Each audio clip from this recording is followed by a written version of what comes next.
Have you ever sat in a quiet room, maybe after a long day, and asked yourself, why do I feel so empty, even when my life looks perfectly fine from the outside? You've got a job, maybe even a decent income.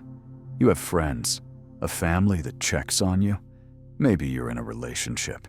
People even admire you. But when you're alone with your thoughts, there's this void, like something is missing. Something you can't name. Something no one else seems to notice. But it's been quietly growing inside you. In this video, we're going to explore why this emptiness exists, even when life is objectively good. And we'll take a deep dive into psychology, philosophy, and real-life stories to understand what this emptiness is trying to tell us. Let's start with psychology. According to many therapists, feelings of emptiness are internal warning signals.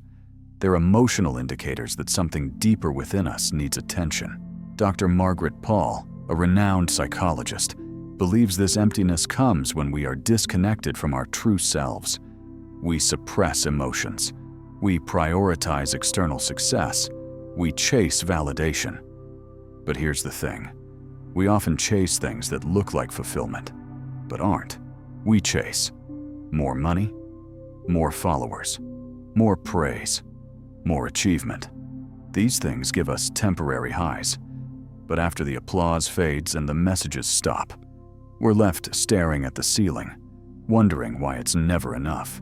This is called the achievement trap, and millions of people are caught in it. What's worse, we're taught that feeling empty is a sign of failure, so we don't talk about it. We smile, we keep going, but inside, we're running on fumes. Carl Jung said it best: people will do anything, no matter how absurd, to avoid facing their own soul. Think about that. Most people would rather stay busy and distracted than sit alone and reflect. Why?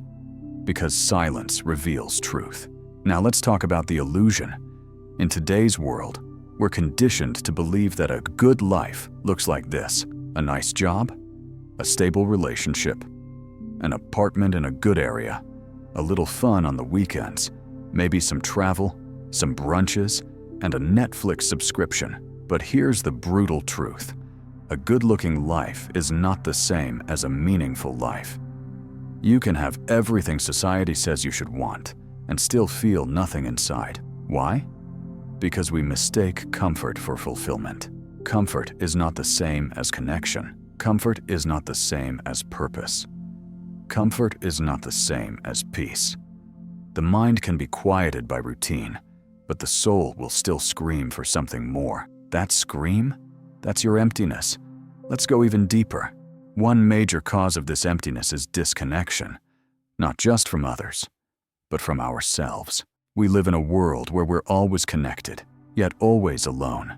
We scroll past hundreds of faces daily, yet struggle to hold eye contact with ourselves in the mirror. We talk to dozens of people, but rarely speak honestly, even with ourselves. Social media has made it worse. Everyone seems happy, productive, fulfilled. And even when we know it's a highlight reel, it still chips away at us. We start comparing, we start doubting, we start shrinking. And as we shrink, the emptiness grows. Now let's talk about the existential side of things. What if your emptiness is not a problem, but a signal? The existentialist philosophers believed that life has no inherent meaning, that it is up to each of us to create our own meaning. Albert Camus talked about the absurd condition, where humans search for purpose in a universe that offers none. He used the story of Sisyphus, the man doomed to push a rock up a hill for eternity. Camus asked, what if we imagined Sisyphus happy? Because in choosing to embrace the absurd and still find meaning, we become free.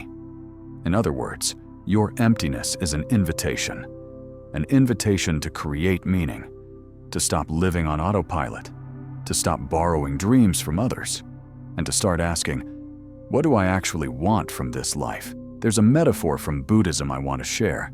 It's called the hungry ghost.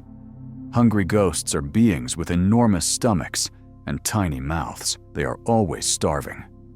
No matter how much they consume, they never feel full. This is a metaphor for the human condition. We try to fill the void with food, sex, money validation, work, entertainment, but none of it satisfies the soul. Why? Because the soul doesn't want more. It wants depth. It wants truth. It wants meaning. It wants you to show up fully, vulnerably, and consciously. Let's talk about what to do when you feel this way.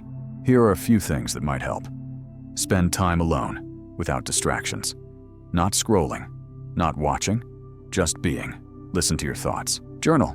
Ask yourself, what am I avoiding? Seek connection, not attention. Talk to someone, not to impress, but to connect. Real connection heals the soul. Create something, paint, write, make music. Building, creating gives your soul a voice. Find something bigger than yourself, whether it's faith, a cause, or a mission. When we serve something beyond us, we often find purpose. Stop outsourcing your worth. You are not your achievements. You are not your followers. You are not your job.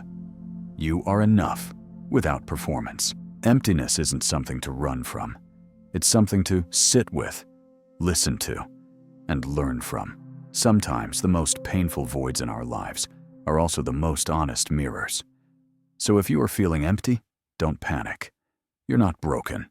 You're simply waking up to a deeper truth. A truth that says, there's more to life than just doing well. There's living, there's feeling, there's becoming. Thanks for watching. If this spoke to you, leave a comment below. What part hit you the most? And if you're on a journey of self-discovery, psychology, and meaning, don't forget to subscribe. This channel is for you. You are not alone.